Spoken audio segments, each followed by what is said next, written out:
Hola, buenas noches y bienvenidos a Mincaricui, un programa de formación de la Escuela de Educación Superior Pedagógica Pucllay Sunchis con el auspicio de LED y que busca que podamos aportar juntos a la construcción de una educación y de un país más justo para todos. Como ustedes saben, en Mincaricui buscamos siempre compartir experiencias, propuestas diferentes a las convencionales, miradas desde orillas distintas sobre el tema educativo y sobre la vida misma también. Desde hace ya unos programas estamos organizando el Mincaricui a partir de ciclos temáticos. El ciclo anterior se llamó Educando Diferente y este ciclo se llama Género y Escuela. Hemos tenido la participación en el programa anterior de Daisy Núñez del Prado y hoy contamos con una invitada muy especial. Ella es Lisbeth Illanes Nauca. Ella es abogada y jefa de la Oficina Defensorial de Huánuco, lo que normalmente llamamos la Defensoría del Pueblo de Huánuco. Ella es además autora de una investigación que es justamente aquella que nos ha motivado a invitarla a compartir con ustedes este espacio tan importante que es hablar de género en la escuela. Ella ha escrito la investigación El uso de la falda escolar y su relación con las desigualdades de género en el sistema educativo. Es una investigación que ha tenido, además, ella ya nos va a contar repercusiones, impactos muy importantes, no solamente a nivel nacional, sino también internacional. Vamos a hacerle preguntas al respecto, pero primero, la bienvenida, Lisbeth. Muchísimas gracias por estar con nosotros en Mincaricui. No, muchísimas gracias a ustedes por la invitación. Realmente para mí es un honor poder conversar con ustedes, pero además también poder compartir mi experiencia, no solamente académica, sino personal, sobre este trabajo que he realizado sobre el uso de la falda escolar y las desigualdades de género en el sistema educativo. Muy buenas noches con todos y todas las personas que nos están escuchando y también viendo, me imagino, a través de las redes sociales. Así es, gracias, Lisbeth. Y bueno, sí, nuestra primera pregunta es, ¿cómo así? ¿Qué pasó? ¿Cómo así es que te acercas al tema del género? ¿Cómo es que decides además hacer esta investigación? No sé si, bueno, tal vez te acercaste al tema de género anteriormente. Cuéntanos, ¿cómo es que decides dedicar un lado de tu vida profesional al tema de género? Mira, cuando ingresé a la Oficina de la Defensoría del Pueblo de Huánuco, uno de los temas que se me asignó fue justamente el tema de mujer y niñez. Yo soy abogada de profesión, pero cuando empecé a atender situaciones, por ejemplo, de violencia o desprotección de las niñas, niños y adolescentes y de las mujeres adultas, es donde me di cuenta que era necesario poder reforzar mis conocimientos con una mirada multidisciplinaria. Yo decidí estudiar una maestría, fue la primera maestría a nivel nacional que abordaba el ejercicio de los derechos de los niños, niñas y adolescentes. Esta maestría fue financiada por Seven Children en la Universidad Nacional Emilio Balizán, sobre los derechos de los niños, niñas y adolescentes frente a la violencia, y pude conocer docentes que nos dieron información bastante interesante y pudimos profundizar sobre la atención integral de la niñez, no solamente desde un enfoque jurídico, porque valgan verdades, por sí sola la norma no soluciona un problema, sino un enfoque sociológico, antropológico, psicológico, ¿no? Hasta educativo, sumamente importante. Y recuerdo que uno de los docentes nos hizo revisar, hay un documental muy bueno, al cual se los recomiendo, que se llama La Escuela del Silencio. En el año 2015 lo trabajó UNICEF. Veo que tú lo has visto, es muy bueno realmente, en el que desarrolla las realidades de las niñas y adolescentes en la sierra, en la costa y en la selva, donde hay patrones culturales que indistintamente del lugar donde se encuentran son casi similares, ¿no? Por ejemplo, la designación de tareas domésticas a las niñas en las escuelas, como por ejemplo la difusión de información de héroes en las escuelas y no informan sobre aquellas mujeres heroínas que tuvimos en nuestro país, ¿no es cierto?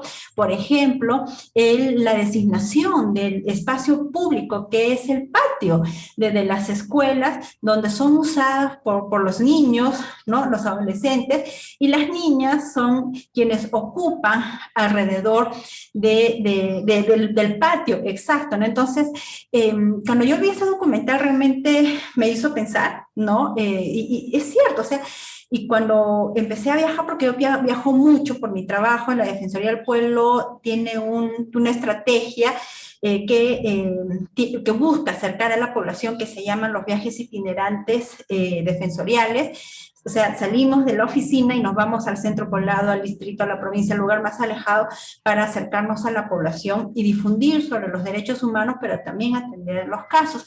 Aprovechando estos viajes, empezaba a observar lo que en el video que te mencionaba de la Escuela del Silencio ya había advertido, ¿no?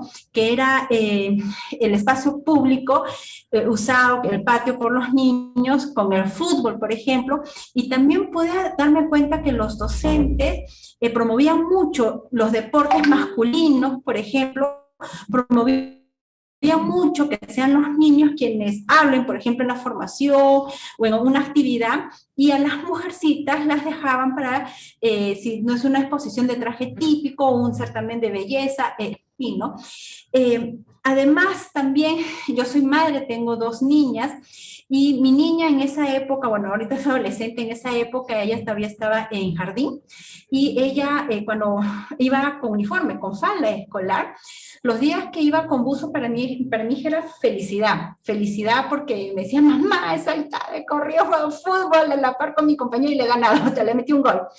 Pero cuando iba con la falda como que no se sentía tan cómoda, y ella me decía, mamá, yo prefiero quedarme en el salón con otras compañeritas porque cuando juego se me levanta la falda, pese a que le ponía pantaloneta, pero igual obviamente era su cuidado, ¿no? Su espacio privado, su cuerpo, y ella prefería quedarse en el salón.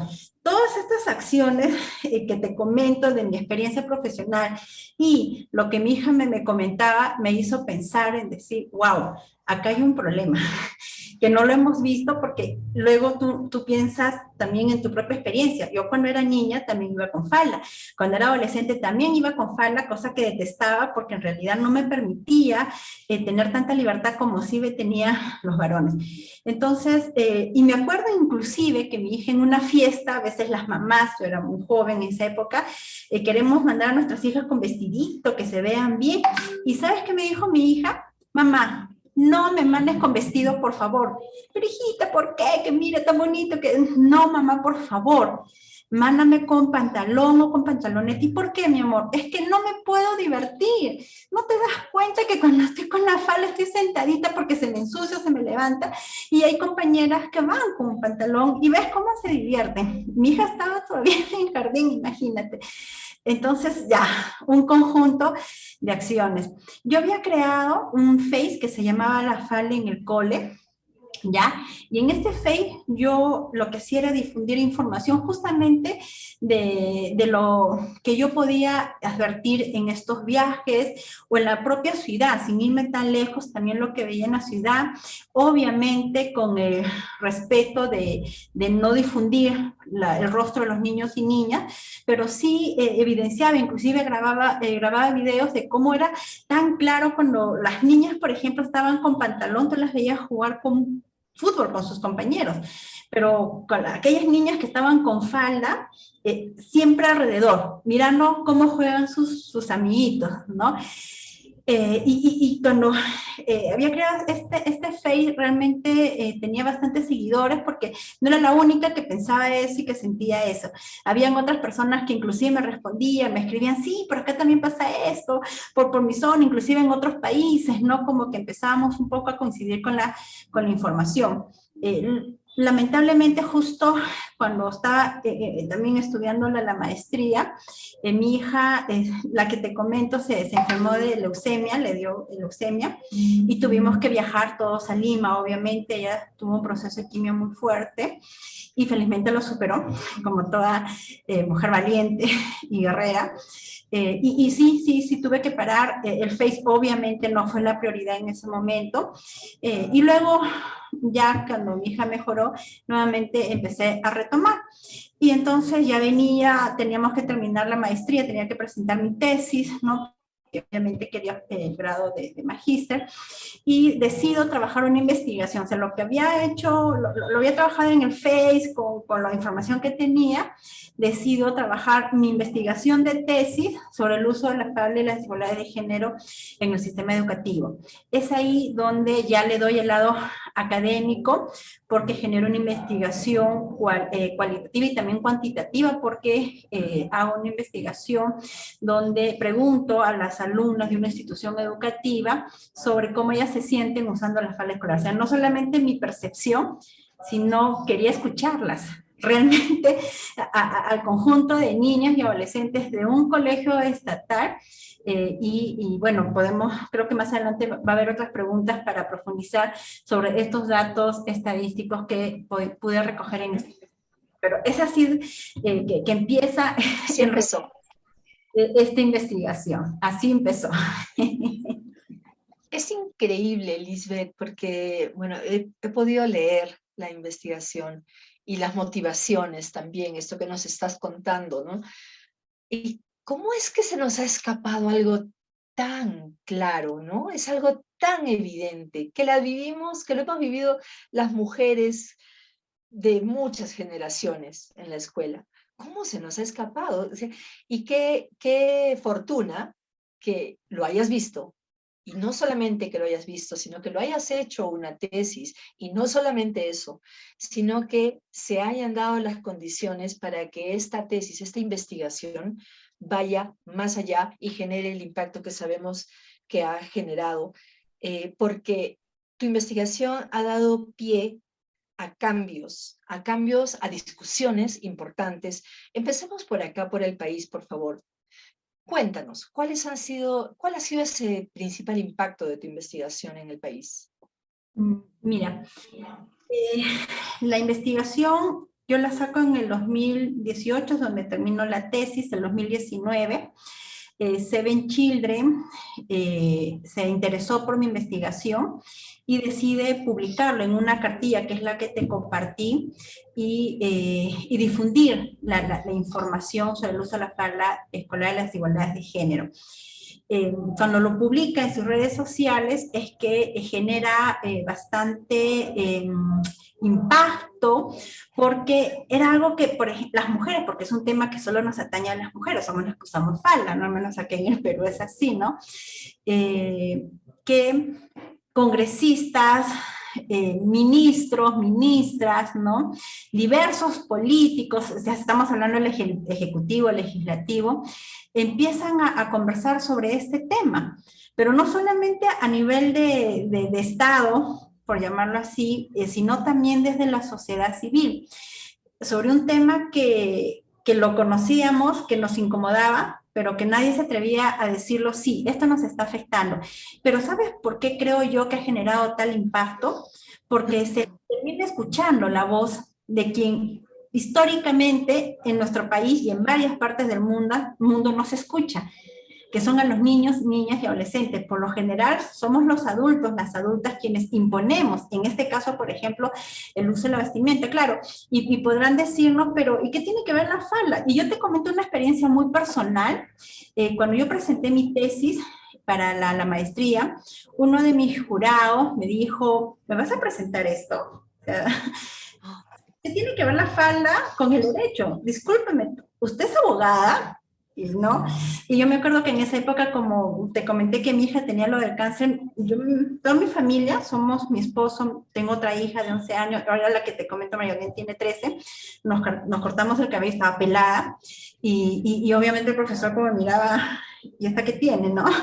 Y mira lo que él me dijo, tan bonito que se les ve a las mujeres sin minifalda, las mujeres que bailan la saya, o sea, un concepto, ¿no?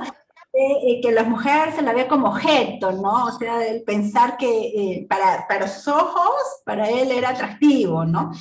Entonces, no doctor, le dije, no porque era doctor, no doctor, le dije. ese no es el enfoque de mi investigación. Yo le pido que lo revise, ¿ya? Porque tiene que ver con escuchar la voz de las niñas en el ejercicio de su derecho a la participación, que está reconocida en la Convención de los Derechos de los Niños, Niñas y Adolescentes, además porque inclusive es un pilar de este instrumento normativo de carácter internacional y por supuesto de aplicación en nuestro país.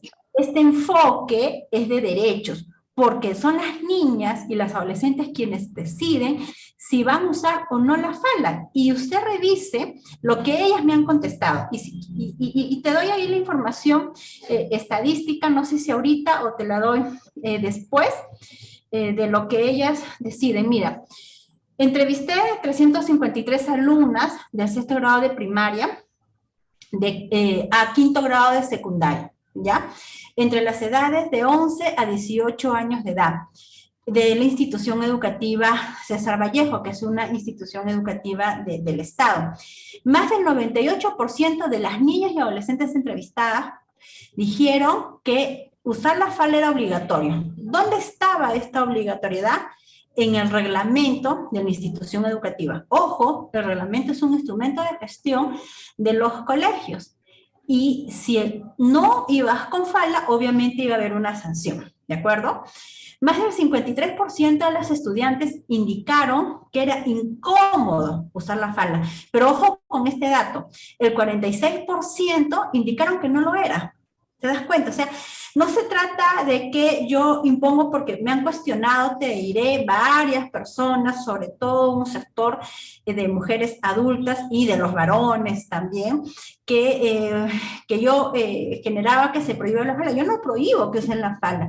Lo que yo exijo es que las escuchen a ellas, ¿no?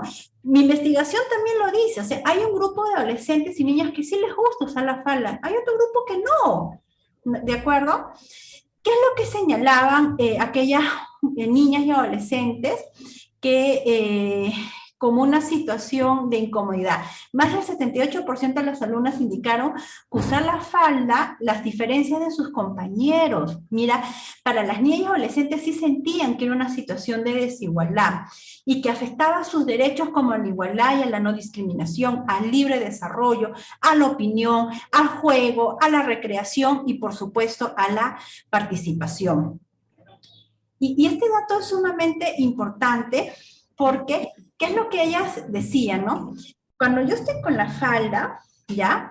No puedo, lo que te decía de mi hija, ¿no? O sea, las respuestas que he tenido de las niñas y adolescentes entrevistadas han sido parecidas a lo que mi hija ya me había señalado, ¿no? Pero claro, en este caso sí comparaban mucho la forma como se desenvolvían sus compañeros varones. Y decía, mi compañero sí se puede arrastrar, puede saltar, puede brincar, pero en cambio nosotras no. Y por eso es que ellas relacionaban el tema de la falda como una situación de desigualdad. Ellas consideraban, las que decían que no se sentían cómodas, que era necesario que no las obliguen a usar la falda. Y este es, creo yo, el tema central, obviamente, de la investigación.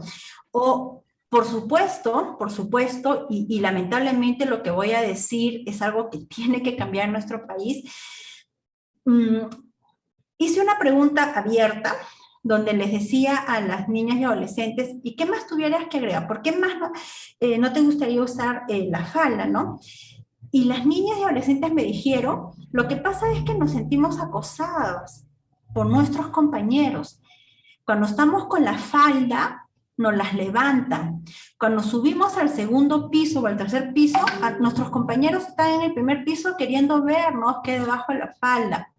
Ya, esta es una situación que obviamente no estaba programada en mi investigación, pero que sí amerita una investigación mucho más exhaustiva de cómo están protegiendo los colegios, empezando por el director, los docentes, el personal administrativo, a nuestras niñas en las instituciones educativas, ¿no? Que señalen, que les ponen espejos, por ejemplo, en la formación para ver qué hay debajo de la falda. Es una situación de acoso sexual, el cual sí tiene que ser investigado y por supuesto tiene que ser atendido por el sistema educativo. Este es un tema que también salió de mi investigación.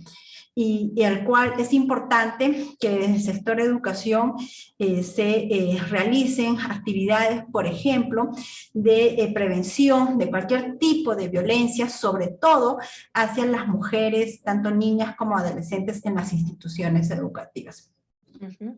Sí, y de hecho son cosas que han pasado desde siempre, ¿no? O sea, estos juegos, estas pequeñas denuncias que has recibido, que estás compartiendo, las hemos vivido también nosotros. La levantada de la falda es un clásico, ¿no? Y hago, y lo pongo entre comillas porque no es divertido, ¿no? No es nada, no es una travesura.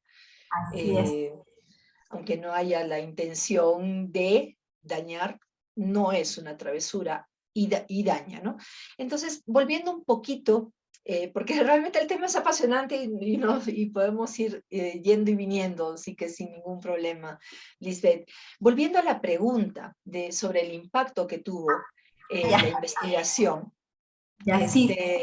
y por supuesto vamos a hablar más allá de la falda escolar, vamos a ir sobre otros hallazgos también, pero el impacto que ha tenido la investigación, como dices, a nivel del legislativo, a nivel del ejecutivo, ¿no?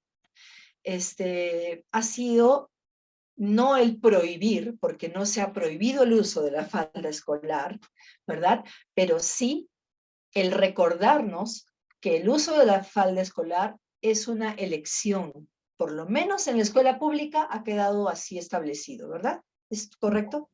Y te comento que no solamente en lo público, también en lo privado. Estábamos justo en ese tema y abordé ya los datos estadísticos, es cierto.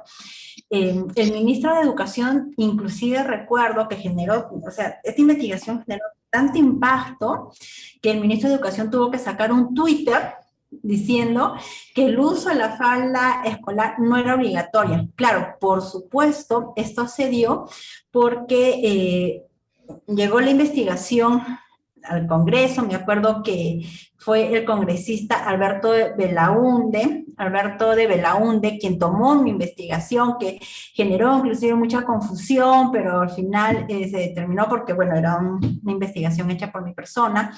La Defensoría del Pueblo también tomó el caso, ¿no? Y el ministro de Educación lo que señaló, porque cuando empecé a revisar las normas que existían en nuestro país sobre el uso de la falda escolar, si bien es cierto no había una prohibición como tal, pero los reglamentos de las instituciones educativas sí tenían esta obligatoriedad, ¿no? Lo que hizo el ministro de Educación es ordenar a todas las direcciones regionales de educación y estas a su vez a la SUGEL y estas a su vez a los directores y directoras de las escuelas que se elimine esta condición de obligatoriedad en los reglamentos internos de las instituciones educativas, no solamente públicas, sino además instituciones privadas, justamente por los argumentos de derechos que tenía esta investigación, que es lo que las niñas y adolescentes me dijeron cuando les pregunté por qué ellas consideraban que no estaba bien para ellas usar la falda escolar, que tenía que ver con ejercicios de derechos. Además, esto obviamente generó que las escuelas retiren este artículo de sus reglamentos. Pero ¿sabes qué es lo que me gustó de mi investigación como resultado? Porque como yo siempre lo he dicho en realidad, de nada te sirve hacer una excelente tesis si es que esto no lo vas a poner en la práctica, o sea, si no va a generar un cambio. De nada nos sirve el lado académico si no generamos un cambio. Entonces, ¿sabes qué me gustó? Como generó tanto impacto a nivel nacional, recuerdo que hasta en Gamarra ya se hablaba del tema. Mira tú que Gamarra, estamos hablando de un centro comercial inmenso, uno de los más importantes en nuestro país, que está en Lima, ya hablaba, me acuerdo los periodistas, los canales a nivel nacional, hacían entrevistas, o sea, algo que no se había hecho antes. Preguntaban a las niñas y adolescentes, ¿y tú cómo te sientes usando la falda? En fin, ¿no? Entonces había diversas opiniones. Recuerdo que me preguntaron, me llamaron de RPP, me pusieron en vivo y me hacían preguntas en vivo. Y hubo una señora, recuerdo, que me preguntó, pero ¿por qué usted pide que se restrinja el uso de la falda? Me decía una señora ya de edad, porque se supone que eso siempre ha sido así, es una costumbre, y yo, por ejemplo, no le prohíbo esas viñetas. Entonces, ¿sabes qué le respondí? Le dije, mire señora, con el debido respeto que usted se merece, yo le diría a usted que vaya a sus nietas y pregúnteles si ellas realmente se sienten cómodas usando la falda escolar, ¿no? Entonces, era un poco hasta cambiar la forma de pensar de las propias personas, tanto adultas, pero también de las niñas y adolescentes. Entonces, hubo un grupo de estudiantes, mujeres, de un colegio en Ica, y salió en los periódicos, recuerdo, me parece La República, creo que lo sacó, donde ellas fueron con el pantalón, con su buzo, un día que no les tocaba buzo, y el director no las dejó entrar. Como ellas ya sabían de esta investigación, sabían del Twitter que había sacado el ministro de Educación porque había generado tanto revuelo, fueron a denunciarlo al director de la comisaría. fueron a denunciarlo. Y también intervino la oficina de la Defensoría del Pueblo allá en Ica, ¿no? Entonces, ese es el impacto, desde mi punto de vista, el mejor, ¿no? Que las propias niñas y adolescentes reconozcan, en este caso, ¿no? Como el uso de la falda, ¿no? Y es un tema facultativo, no es obligatorio porque estaba relacionado al ejercicio de sus derechos. Eso es en el caso peruano, ¿no? En el caso de México, te comentaba, en México coge mi investigación, es más, toma los datos estadísticos de mi investigación y ellos en esta política de buscar lograr las desigualdades, que estas brechas de género que existen en su país, ¿no? Vaya avanzando, ellos cambian su normativa y le ponen el uso del uniforme neutro. Y también en México lo que hacen es hacer estas preguntas, no obviamente con un trabajo de investigación como fue el mío, pero sí hacen preguntas a las niñas, a las adolescentes en las escuelas de México sobre cómo se sentían con el uso de la falda escolar. Y el Estado mexicano decide finalmente cambiar su normatividad sobre la obligatoriedad del uso de la falda por un uniforme neutro, ¿no? Entonces, es tal el impacto que ha generado esta investigación, no solamente en mi país, sino también en otro país que finalmente permite que las niñas y adolescentes puedan ellas mismas ejercer sus derechos con total libertad en igualdad de condiciones que los varones. Eso, ¿no? Eso es lo más importante, ¿no? La capacidad, la posibilidad de elegir, de que las niñas y las adolescentes puedan elegir. Y acá además, bueno, en Mincaricui trabajamos temas diversos y temas muy ligados también al mundo andino. En el caso del mundo andino estamos hablando de otro tema también al hablar de la falda, ¿no? Más allá del uso de la falda escolar, en muchas comunidades andinas, las niñas y los niños acuden con su ropa tradicional. Muchas veces, otras ya no, pero en muchos casos sí. Y en esos casos el factor cultural es importante, ¿no?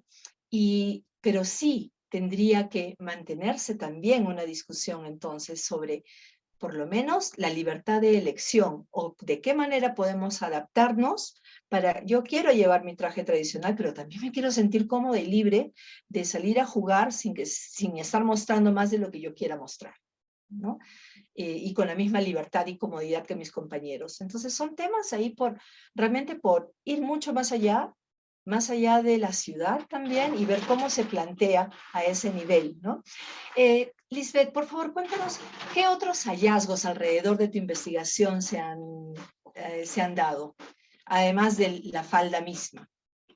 Claro, lo que te decía en algún momento que estaba relacionado al tema del acoso sexual. Esto sobre todo en los adolescentes, lo que me decían varias de las adolescentes, de cómo se sentían ellas con sus compañeros, ¿no? El que les levantaran la falda, el que les pusieran espejos en la formación, en el que estén acosándolas a cada rato, eso es una situación gravísima, gravísima realmente.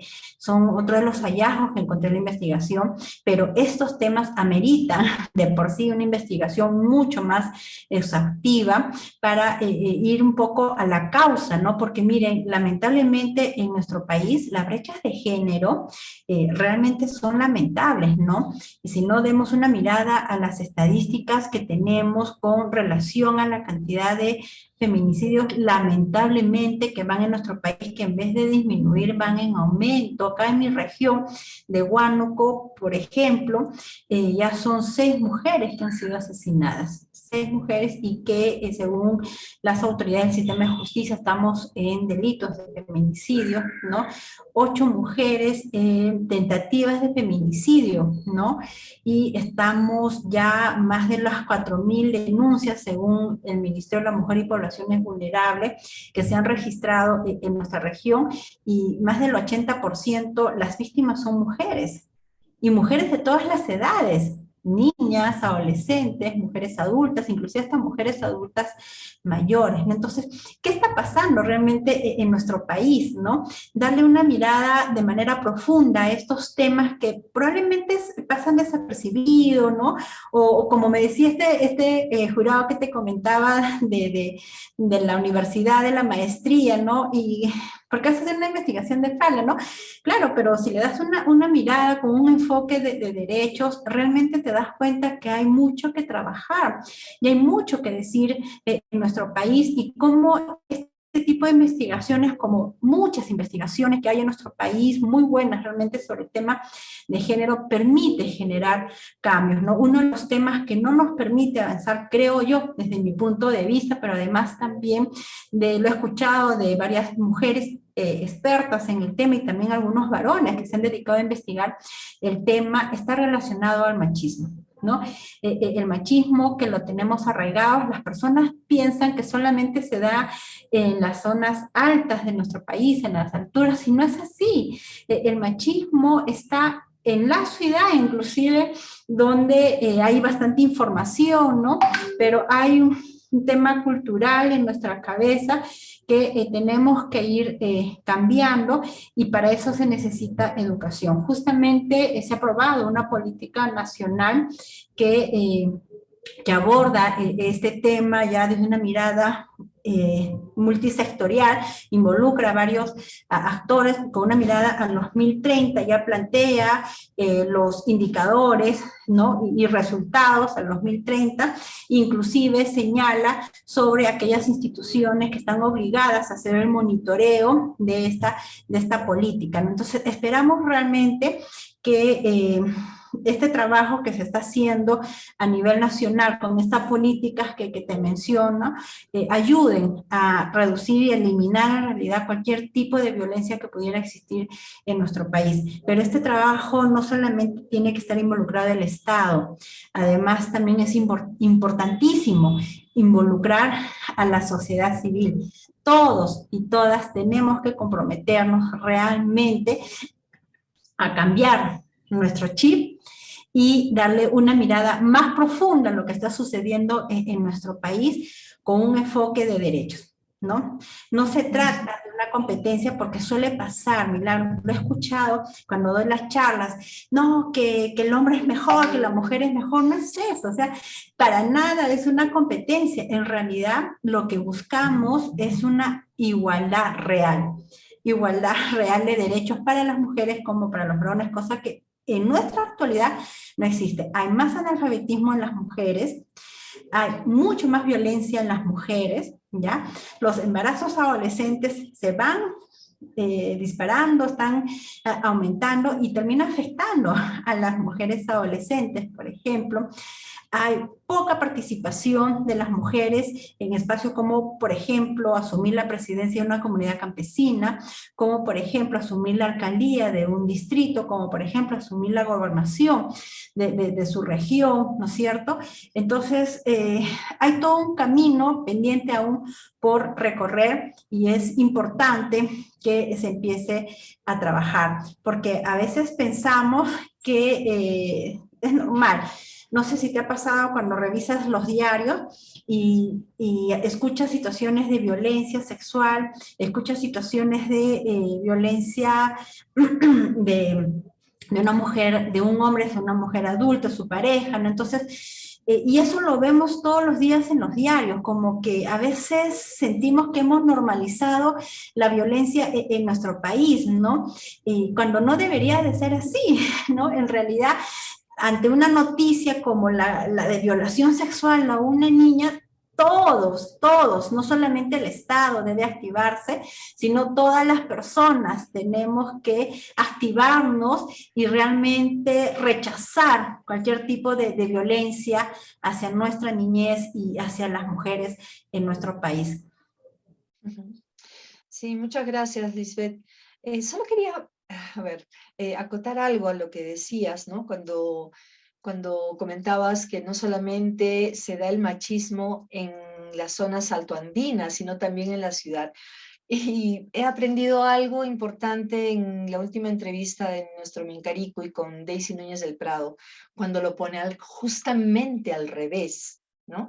Como en el mundo andino, a través de esta noción, este principio de complementariedad de Yanantin, la mujer tiene un espacio privilegiado, ¿no? Junto con también el privilegio masculino, ¿no? Entonces, culturalmente hablando, la mujer tiene incluso representación en sus deidades, cosa que no ocurre en la ciudad, por decirlo de alguna manera, ¿no? Entonces, es más bien en la ciudad donde parten estas nociones de machismo y de inequidad. Por compartir nada más algo que me pareció sumamente valioso en el último programa que tuvimos, yo quería hacerte una pregunta un poco más amplia, porque Lisbeth, a partir de tu trabajo de investigación, has tenido la oportunidad, como nos contaste, de transitar, de visitar escuelas, además también como tu labor en la Defensoría del Pueblo de Huánuco. En lo que tú has visto, cuando ya te has puesto a observar el tema educativo, ¿cómo debería la escuela y los maestros y maestras, cómo deberían hacer para actuar decididamente y erradicar cualquier inequidad que pueda afectar al libre desarrollo, a la vida feliz de nuestras niñas y niños? ¿Qué deberían hacer? ¿Qué cosas no estamos haciendo desde la escuela, en tu opinión? Mira, lo que pasa, Milagros, es que hasta ahora hay un sector de la población, y entre ellos también hay docentes, no solamente varones, docentes mujeres también, que rechazan que se incluya este enfoque de género en la currícula escolar, ¿no es cierto? Hemos visto inclusive marchas en nuestro país, en diversas regiones, que están en contra de este enfoque de género. Entonces, se necesita, creo yo, una política mucho más integral, pero descentralizada, porque no es lo mismo, y tú lo acabas de decir cuando me mencionabas de la experiencia de la anterior entrevista, ¿no? De cómo a las mujeres en determinadas zonas de la sierra, me imagino de Cusco, ¿no? Tienen ese poder de liderazgo, como de repente no existe, te comento, aquí en Huánuco. Aquí en Huánuco, cuando yo hago los viajes a los distritos alejados de la zona sierra de nuestra región, lo que yo he observado casi por lo general es que, por ejemplo, tú lo tienes al varón caminando adelante y la tienes a la mujer caminando atrás, ¿ya? Donde la gran mayoría de comunidades campesinas, tanto el presidente como la junta directiva de la comunidad son asumidos por varones, ¿no?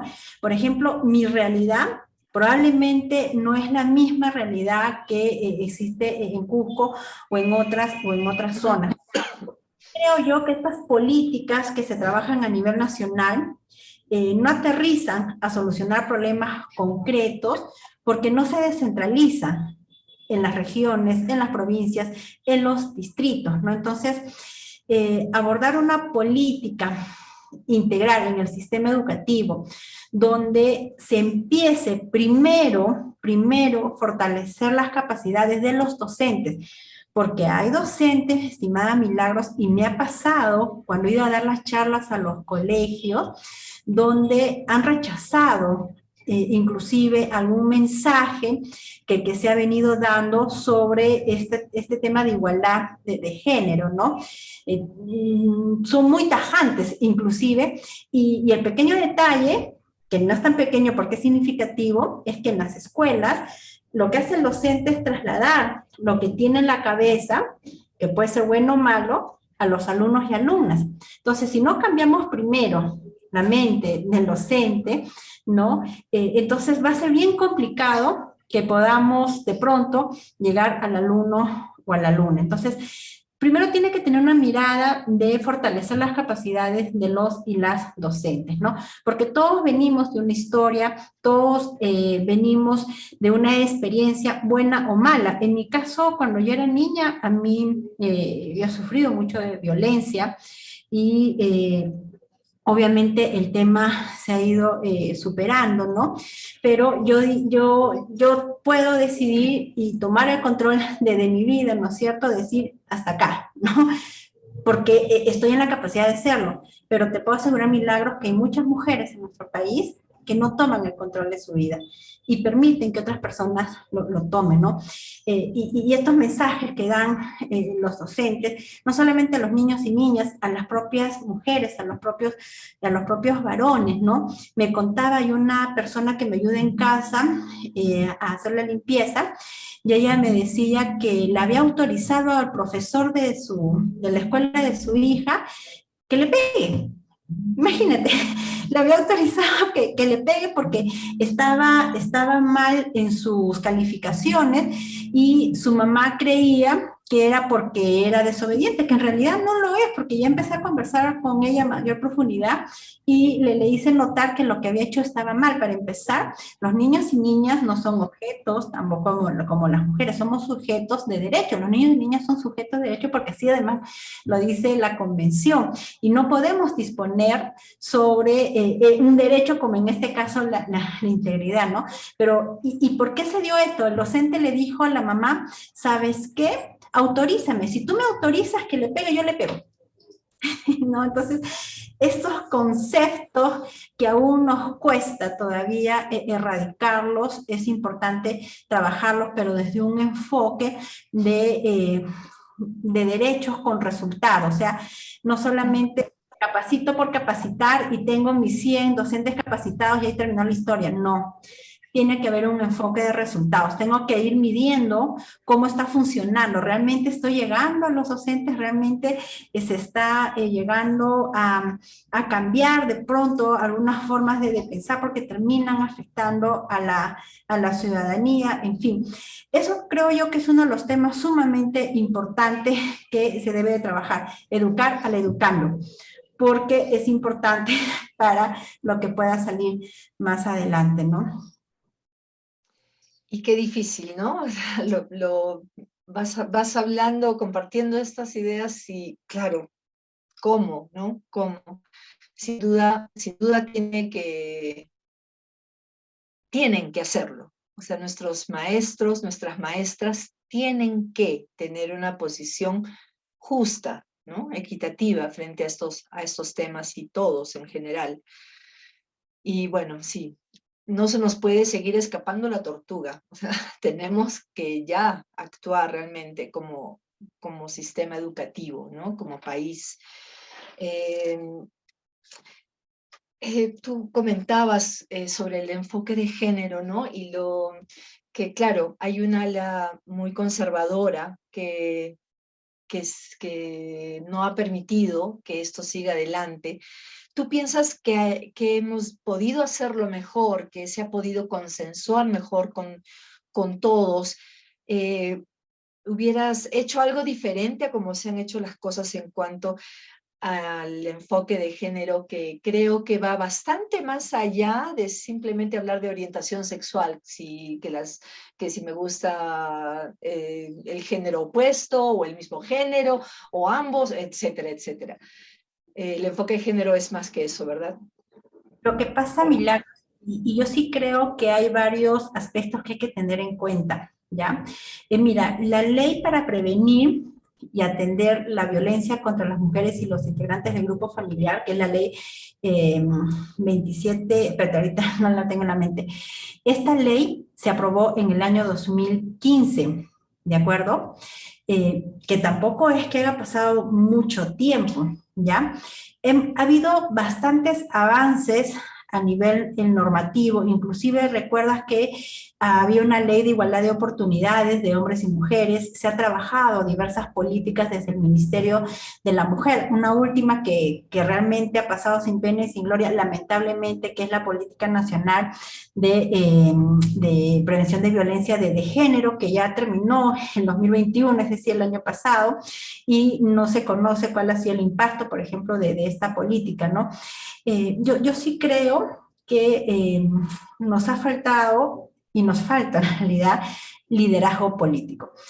Ha habido diversos cambios a nivel del Ejecutivo, presidentes, y por lo tanto también de los ministerios, y esto también ha generado que lo que se ha ido avanzando retroceda o se quede estancado. La pandemia también, porque mira, mi investigación salió en el 2019 y en el 2020 hubo la pandemia, entonces obviamente todo el Perú y el mundo entero estaba abocado a la atención de la salud y el servicio de educación se suspendió, ¿no es cierto? Se suspendió en su totalidad y estos temas como que pasaban a segundo plano porque había que atender, obviamente por prioridad, el derecho a la salud de la población. Pero ya no estamos, o sea, estamos en pandemia, es cierto, todavía hay que seguir cuidándonos, pero ya tenemos que como Estado, ¿no es cierto?, levantarnos y decir, mire, estos temas aún están pendientes, hay que trabajarlos. ¿Por qué? Y hay un tema que no necesitamos ser expertos para darnos cuenta. La violencia hacia las mujeres en nuestro país va en aumento. Si no, denle una mirada a la información estadística que todos los meses termina reportando el Ministerio de la Mujer y Poblaciones Vulnerables. Va en aumento. La violación sexual a nuestras niñas, nuestros niños también va en aumento, ¿ya? Y esta información que la tenemos, que está registrada, tiene una causa, ¿no? Y hay que empezar a trabajar la causa, porque qué terrible que nuestro país sea uno de los primeros países que tiene mayor índice de violencia hacia las mujeres, ¿no? Pese a que hemos ratificado diversos tratados internacionales, diversas convenciones que abordan estos temas, que obligan al Estado peruano a trabajar, pero que lamentablemente en algunos casos se queda en el papel una muy bonita política, pero si no la ejecutamos, no la ponemos en práctica, perdón, de nada nos va a servir. Hay que descentralizar los servicios, hay que descentralizar las políticas, hay que generar a servidores y servidoras con capacidades de gestión, con una mirada de enfoque de derechos, enfoque de género, enfoque de discapacidad, enfoque de interculturalidad, porque no es lo mismo hablar de una mujer en la ciudad de Huánuco, donde yo me encuentro, que hablar de una mujer, por ejemplo, en la zona selva de nuestra región, en Tingo María o en Puerto Inca, o una mujer en la zona sierra, en una provincia que está a 2 días de viaje, que se llama Marañón. porque el contexto es totalmente diferente. Probablemente acá vamos a necesitar de no sé, de algunas herramientas que nos ayuden a trabajar ciertos temas, pero en las otras provincias vamos a necesitar de otro contexto, de otras herramientas que nos ayuden a acercarnos más a la población. Entonces, darle esa mirada profunda a nuestro país resulta sumamente importante, y es algo que creo yo que no se ha hecho y se tiene que hacer. No podemos esperar, o sea, no podemos terminar este año pensando que el próximo año va a ser igual o peor, no. Nuestra mirada tiene que ser una mirada positiva, pensar que vamos a cambiar como país, que todos y todas nos vamos a comprometer para sumar esfuerzo y poder lograr la igualdad tan ansiada que necesitamos en nuestro país de derechos de las mujeres con respecto a los varones. Lisbeth, ha sido realmente un placer compartir esta conversación contigo, escucharte, conocer más de esta valiosa investigación que has hecho y que da pie a una discusión mucho más amplia aún sobre esta equidad necesaria para niñas y niños en nuestro sistema educativo. Muchísimas gracias por haber aceptado esta entrevista, sabiendo además de tus múltiples ocupaciones, Lisbeth. Muchísimas gracias a ti, Milagros, también a la organización. Permíteme dirigirme a las personas que nos están escuchando, decirles que no hay que rendirnos. Sé que el camino es difícil, tenemos muchos retos por delante, pero solo si trabajamos de la mano, juntos y juntas, no solamente el Estado, sino también las personas, la sociedad civil donde nos encontremos, en tu casa, en tu barrio, en la escuela, alcemos nuestra voz, seamos vigilantes a lo que se está haciendo, pero además también nosotros mismos compartamos información positiva que ayude a construir una sociedad más justa e igualitaria para las mujeres y los varones. Muchísimas gracias nuevamente. Espero encontrarnos en otra oportunidad para de pronto abordar otros temas de interés. Por supuesto que sí, desde la experiencia que podamos tener. Siempre es importante reforzar conocimientos. Todos los días aprendemos algo, también poder compartir las experiencias de otras personas que estoy segura que va a ser muy valiosa para construir de conocimientos y además poner esos conocimientos en práctica, que es lo que en nuestro país necesitamos. Muchas gracias nuevamente y nos estamos viendo en otra oportunidad. Así esperamos, Lisbeth. Muchas gracias. Y bien, llegamos al final de este Mincaricui, siempre recordándoles que todos nuestros programas son convertidos luego en un resumen radial de 10 minutos, justamente pensando en aquellas personas, docentes, estudiantes, público en general interesados en temas educativos y que no tienen facilidad de acceso al Internet. Para ellos hacemos este resumen que se transmite en los horarios que estamos viendo en pantalla, en 2 radios de gran alcance a nivel regional, que son Radio Quillabamba y Radio Inti Raymi. También recuerden que nuestros programas quedan siempre a disposición vuestra en nuestro canal de YouTube, a nombre de EESP Puglia Sunchis, y los links también los pueden encontrar a través de nuestra página de Facebook. El próximo viernes vamos a cerrar este ciclo de género y escuela, en el que hemos comenzado con la doctora Daisy Núñez del Prado, que nos habló de temas de género en nuestras comunidades andinas. Hoy, que hemos estado con Lisbeth Illanes Nauca, que hemos hablado del tema de equidad de género, de equidad de derechos en la escuela, en el sistema educativo peruano a nivel más de ciudad. Y en nuestro próximo programa vamos a tener a Ninari Chimba Santillán. Ella trabaja en Yachayhuasi, esta escuela, este proyecto educativo alternativo en Quito, Ecuador, y ella va a abordar el tema de equidad de género en el aula andina. ¿Cómo llevamos estos temas de manera justa también y respetuosa culturalmente al ande, a nuestras aulas andinas en la escuela? Entonces, no se lo pierdan, nos vemos el próximo viernes, igualmente a las 7 de la noche. Hasta pronto.